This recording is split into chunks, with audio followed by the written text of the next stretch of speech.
Big jump from Whitman there, and the BMW got off the point with authority. Looking back at the two Cadillacs, Taylor and Stevens. Wow, goodness me. Look at that move. The Porsche just switches its tire on so quick. That was absolutely amazing, and it is not done yet. Both the 6 and the 7 charging forward at the drop of the green. A 7. Pera, really, really excellent stuff by him. He has been world class in this car. And picking up some of that Florida sand on your windscreen, headed down into 17 is not good. There. He got balked there, and Bamber's going to answer back. He is. Oh, that was strong. He's not going to like that. He is not going to like that. Zander 3 back of Grosjean. I think Grosjean may have gotten that radio call, because right there as they started to come to the chicane, you know how hard-nosed driver Romain Grosjean is. Typically, I think he would have gone through there side by side, but he backed off and let that happen. These could be the most important laps of the championship season for Felipe Nasr, despite all these wins he had early in the year. He's got to somehow get back, and Rick looking for a way through. Bamber having to be very defensive. He knew that Heinrich was going to think about the over-under and stay tight off the apex, sacrificing speed, but Heinrich had to check up. Using every ounce of his experience, Earl Bamber almost parked it there in turn 3. Heinrich had nowhere to go. He's got to set him up a little bit. He's got to use the flow and the rhythm that he's got aboard that Porsche right now to make it stick and get the lead here. Time is running out. So yeah, I think we're going to see something else here as the 93 just lit up that right front coming into the International Horseshoe. Does well to keep it on the racetrack. Coming into 5, sorry. They snagged the right front. And he's all the way around the outside, does a nice job. Nice save.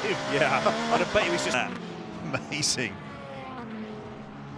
Were they able to get all of you in lockup going into turn 7, goes wide. Whoa. He has got everything on the line right there. He went so deep at 7.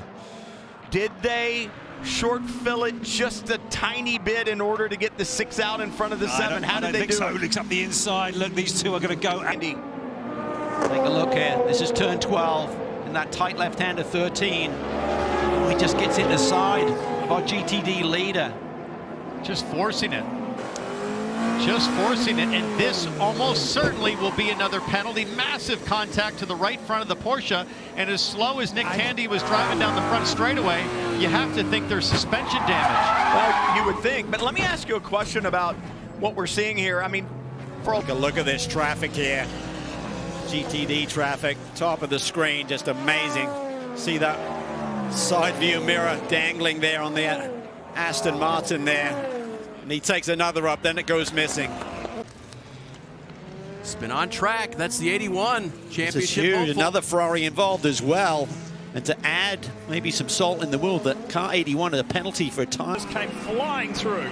Yeah, I think that was a bit of a stack up that caught Max by surprise there a little bit. I think he just missed it, and again, you get into the ABS on these GT cars, and that takes braking force away, so you're just coming into the corner with too much speed. Misjudged it a little bit up front. Aiken now 4.1 seconds to the lead. What a dominant run. That is unreal to put 4 seconds on Philip Eng in such short. Contact coming off of turn 5. Oh, just a little bit too tight then, and he gets roughed up. The 66s in there. That's Corey Lewis aboard the silver Mustang for Gradient Racing. This is getting already pretty feisty. We expect this on a street course. And look down the inside. There's Costa aboard the Conquest Ferrari, that metallic blue and white machine.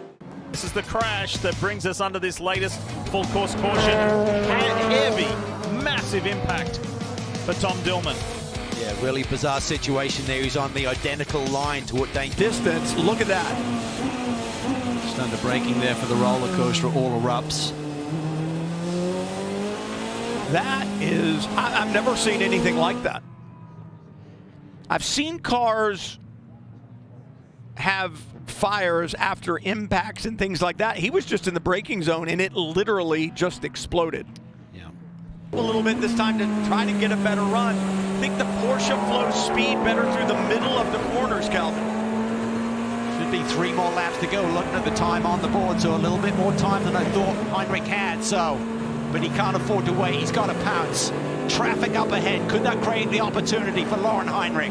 down on the bottom of the screen, that is second place, looking out at the leader in GTD Pro. Just that. Where does that Porsche have that little bit of extra pace? You can tell the two different techniques here at work. Esther's trying to square up every exit, kind of get the car straight early and get the drive off, but Jordan Taylor just doing a wonderful job to drive with really soft hands, open up the radius, and he knows he's got Cadillac power to help him on the straight.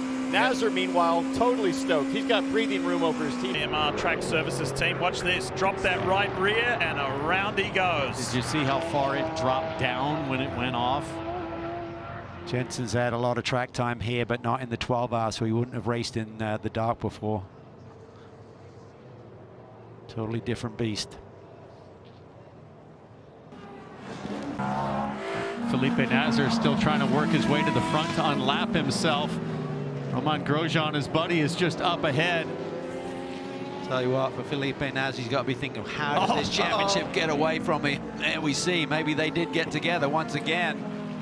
Grosjean cut through the grass, on board here with the 7. I think that's Grosjean to his right-hand side, and oh boy, Felipe just kind of missed his brake point. And I say, oh, Two car going up the inside of the two of them, and the whole time you're just trying to breathe and give everybody room, and then get back to fighting the guy that you're fighting. It really is amazing stuff here at Daytona. Oh, you see right there the straight line speed and the draft of the 9 right to the rear of the 77. I think some of the challenges, you just don't know when the yellows are going to stop. And, a position conceded here or a 10th of a second. And then big off here. Oh, is that is the Aston Martin? Yeah, there. it's the 19, I believe, being pushed to the outside by one of the Mustangs. If you want to know what it's like to turn onto the back straightaway right now, why do they call it Sunset Bend?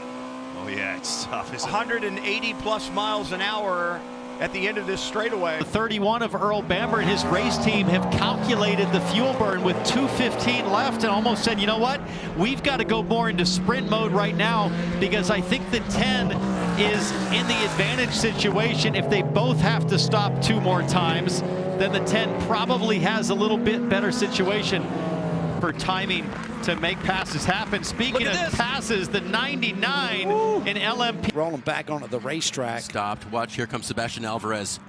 Oh, just sees him late.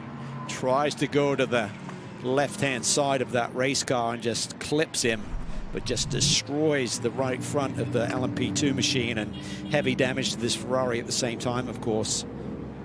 Safety team is there. How special is that? Oh, it is. It's big, but we're just seeing the replay here, and we're not quite seeing all the shots. 83, I think, has spun and collected by the 120 in all the smoke, and that's huge. The 83 maybe just come out of the pits. Not sure on if it has, but that through that kink, he's caught a lot of people out today. Turn 4, and it's something that really looks scary. Would still slide that vector direction as we take another look at action over in 16. The 80 into the 70, I believe.